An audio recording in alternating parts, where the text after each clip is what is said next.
it's Jessica DeMassa with WTF Health. What's the future of health? I'm talking to the who's who of health tech and healthcare innovation.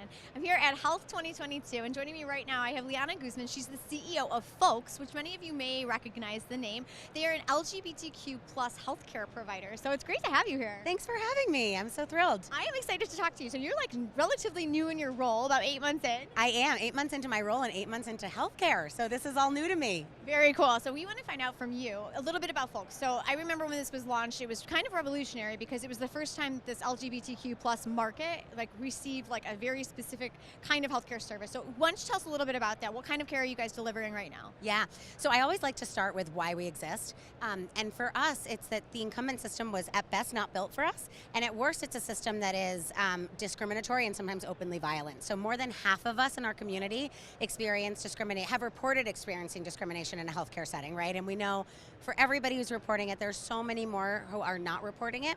And beyond affirming care, we really think our community deserves expert care. We have different medical needs. The way we love, the way we build our families, we are more likely to suffer from substance abuse or mental health issues. Heart disease is an example, and a lot of that is driven by the stress of waking up as a member of the community every day in a world that is in many ways built to fight against you. And so that's why we exist. We want to be able to provide care for our community that is both affirming and expert.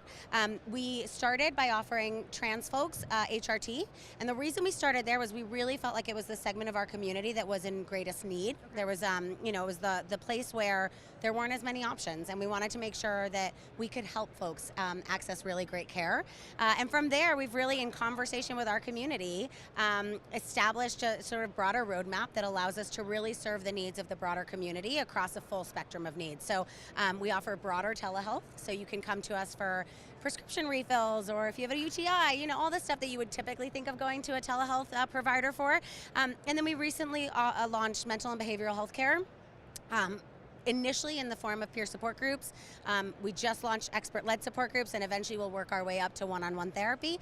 We have a content and community platform, and then as a part of the content and community platform, we have non-mental and behavioral health expert-led support groups. So in fact, just last week we launched our first fertility and family building support group. So that's a 4-week course led by one of our clinicians on what you need to know to start a family if you're a member of the community.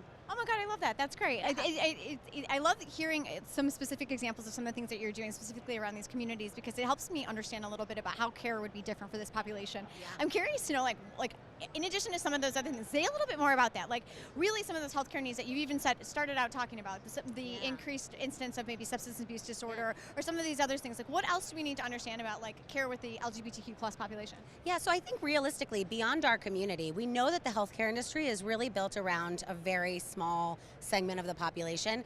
We see this even in examples around signs of a heart attack, right? The signs that we're all taught is actually for white men. Yeah. And so that is all the more true for our community. And so really what we want to do is create care that is free of judgment. An example of that is, when we saw the monkeypox outbreak, that was not specific to our community. It was impacting our community at a much higher rate. But, we found that from our community that they felt judged by providers. And so for us, being able to create that space where people can come and know that they are going to get truly top of the line clinical advice without any of the judgment that sometimes can come in the healthcare setting is deeply important to us. The other thing is, when you think about clinical trials, they are not built with our community at heart. So you think about HRT, hormone replacement therapy, and puberty blockers. A lot of folks will cite studies that the puberty blockers impact bone density. Well, those are based on studies in 3-year-old kids for whom puberty kicked in early, right? That's not the case for our community. And so our clinicians are clinicians who have been doing this work for 10, 20, 30 years, are true experts in their field, and together they work on lit reviews every 6 months. So every 6 months we're reassessing our protocols and our clinical care model to ensure that we are at the highest level of clinical care based on new information that's coming our way. All right, tell me a little bit about the business model behind this, and I want to ask about scaling up after that. But let's talk about the business model, because right now, are you guys selling directly into large self-insured employers as an employee benefit? Are you working with providers? How are you guys doing this? Yeah, so we very purposefully started as a D2C business, and the reason is we wanted to make sure that we never lost sight of who we were building for. I think we all know that the healthcare industry is a very Byzantine industry, and can be very opaque, and we wanted to make sure that we had real crystal clarity that for us, when we build, build, it is for our members. And so we started as a D2C cash pay. We are actively moving toward payer credentialing, so we'll be able to accept insurance on the D2C side, and then have also started conversations with a lot of payers and employers who want to bring this care to their teams. And a lot of that has actually been driven by members who have come and paid cash for our product because they can't find this level of care elsewhere, so they're willing to put their money behind it, and have gone then to their teams internally and said, you have to start offering this through work. That's awesome. I love that. That's great. Okay, so tell me about the plans for scaling up. So how does FOLX grow? Like, do you guys end up continuing to expand the telehealth platform, continue to expand going direct to consumer, or do you ultimately maybe, teach other providers how to be sensitive to the needs of an LGBTQ audience? Yeah, I think a little bit all of the above. So one thing is, this audience on its own is growing, right? So 1 in 10 adults identifies as a member of the community. That number doubles when you go to Gen Z.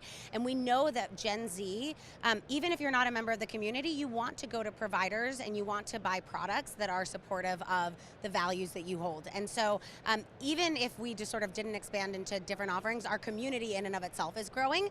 But beyond that, for us, it is this two-pronged approach. We want to drive increased access. We think the best way to do that is to accept insurance and to partner with employers so that people can access this care through their existing systems. And then we want to increase the support that we're able to offer. And that's really where the product diversification comes in. So really being able to provide care across a full spectrum of needs. All right, say a little bit more about that. I'm curious about how this might tie in with the recent fundraising that you guys achieved. 7 Wire Venture backed you guys $30 million, total up to like $70 million right now, right? Right around there? Or 60, 60, sorry. Yep. So tell me a little bit about like with the expansion, kind of what's ahead. Like leave us with your thoughts on what you're going to do next. Yeah, we are so lucky because when we went out into the market to raise, and it's a bit of a bloodbath out there, which I think nobody is surprised to hear. We said we want to raise from somebody who ideally has been an operator, somebody who shares passion for our mission, and somebody who really understands what it means to grow, and particularly in the enterprise space. And so pinch myself to think that, in partnering with 7 Wire, we actually got everything we wanted in a partner despite the market.